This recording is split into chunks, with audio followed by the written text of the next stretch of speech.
eo amin'ny pejy toekarena kosa indray dia amin'ny fiandohan'ny taona 20 sy 20 no hivoaka ireo nisongadina sy laharam-pahamehana ho an'ny Antenimieran'ny Harena an-kibon'ny tany raha ny fanamarihana izay nentin'ny filohany fanazavana.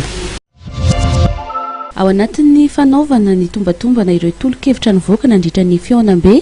na ny conférence annuelle voalohany no tanterahana ny faha-12 sy fa-17 volana novambra lasa teo iny ny Antenimieran'ny Harena an-kibon'ny tany amin'izao fotoana izao ka heverina fa amin'ny fiandohan'ny taona 20 sy 20 no hivoaka ireo fe-kevitra sy laharam-pahamehana apetraka. Mahavelom-bolo kosa ny ady hevitra mikasika ny fahazon-dalana hitrandraka na ny permis minier raha ny nambarany. Dia ao anatin'ny DPP izao anatin'ilay rafitra izay fanaovana ny fanjakana sy sehatra tsy miankina ny fanabeazan-kevitra. Izany hoe mahavelom-bolo zany efa nisan'ny laharam-pahamehana fanjakana sy sehatra tsy miankina iny ho hevitra iny dia ao no anaovana ny fanabeazan-kevitra sy ny fitadiavana ny vahaolana. Araka nefa ny samy mielomiely dia ny fahaverezan'ny asa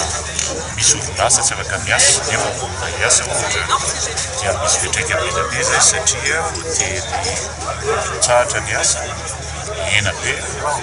misy mpiasa zany voatery very asa,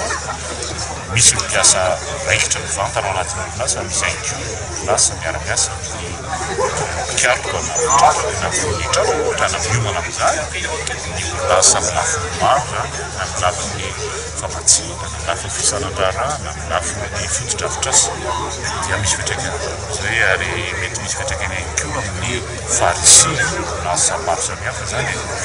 ka misy fotoana zany au niveau DPP irosona amin'ny lalandalana.